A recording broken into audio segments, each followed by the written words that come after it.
Hello there, I am Flintworth, and welcome back to another Creature Creator, the show where I help you create monsters and encounters inspired by your favorite characters. Today we're heading back to the streets of Gotham for a crash course on puzzles and traps with the infamous Riddler.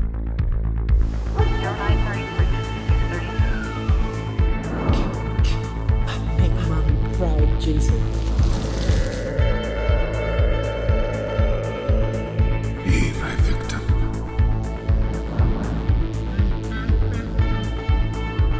Stop right there and surrender.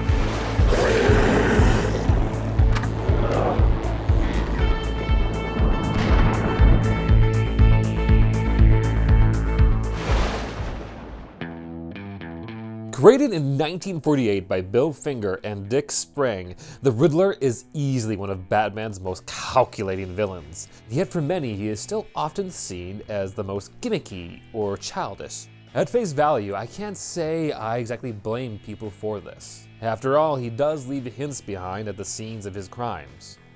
But, as any Bat fan can attest, there is a method to his madness.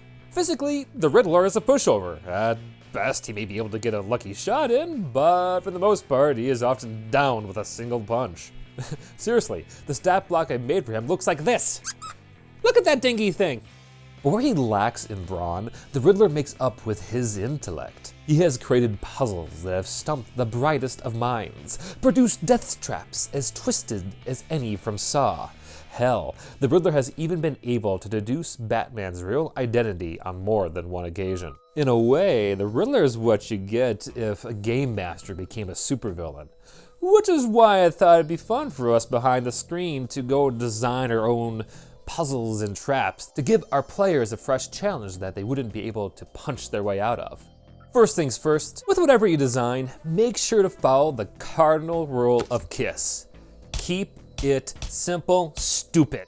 I can tell you from experience that no matter how intelligent your players are, I can guarantee you that in the thick of a game, a third grader would be smarter than them.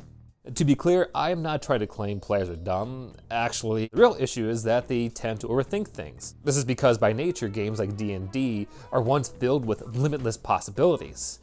Whereas, unfortunately, with puzzles, the solutions are not. What I'm trying to say here is that you don't need to go and make your puzzles be as simple as easily lighting a torch to open a door. No. What I'm implying is that your puzzles should be clearly presented to your players.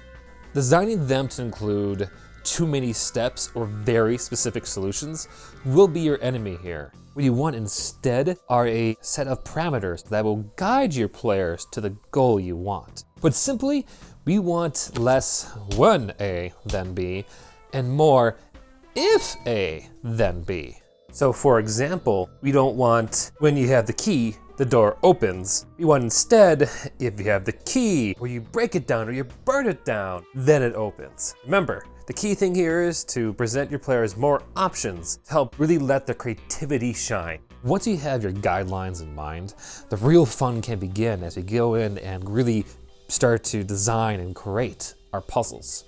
And fortunately for us, there are a slew of resources out there that we can use to help us with this process.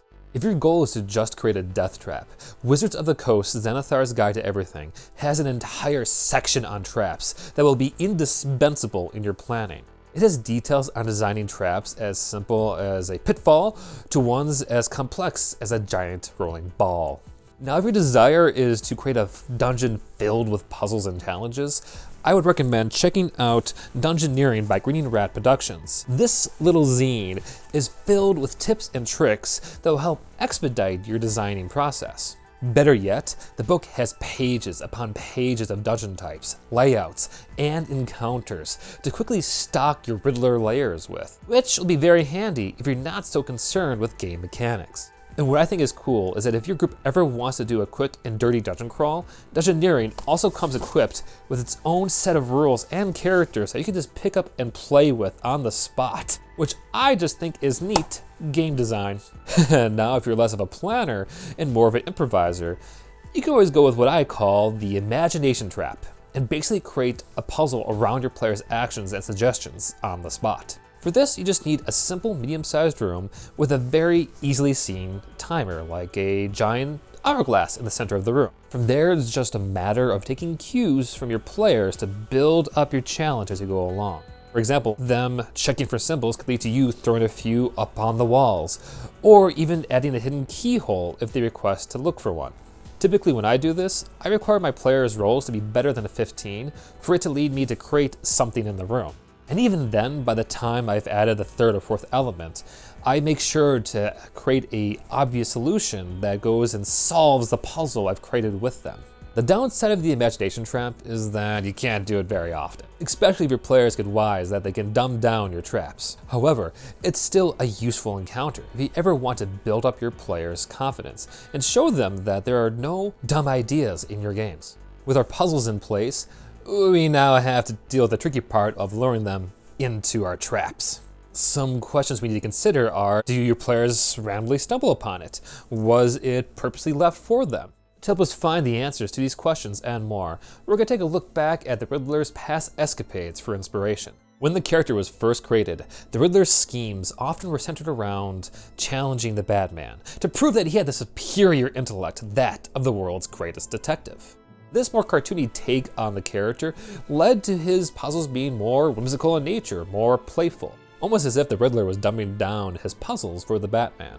However, the takeaway here I want to point out is that these puzzles also drew people in because they were fun to solve along with Batman.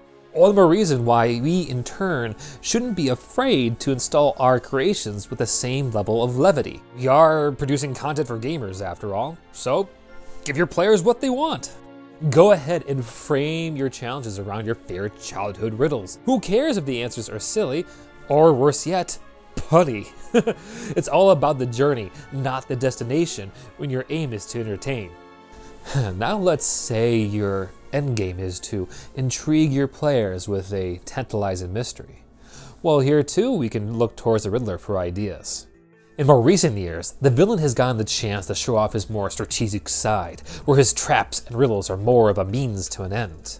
You can see this clearly on display in the Riddler's latest film appearance on the Batman. Warning, spoilers ahead for the film. If you don't want to hear them, go to this timestamp right here. All right, you're in? Okay, let's get back to it.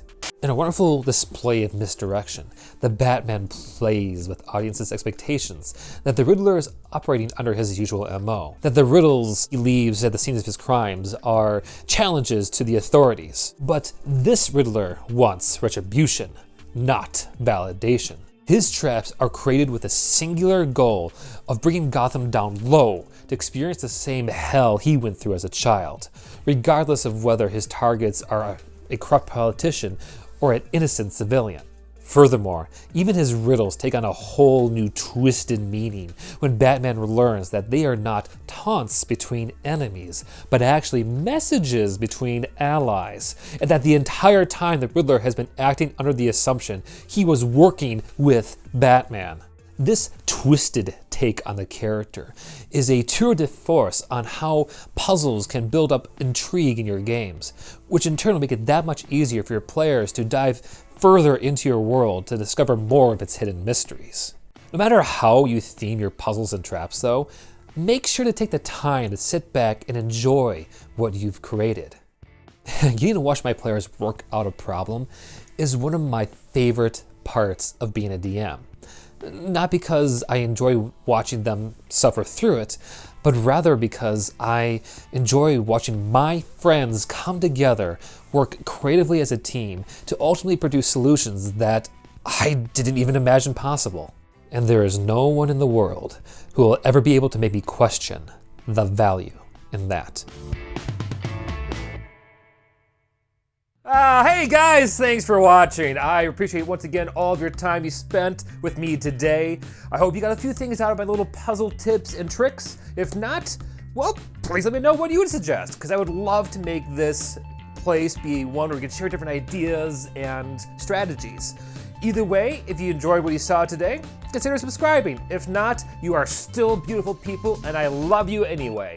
Take care, I'll see you later. Bye.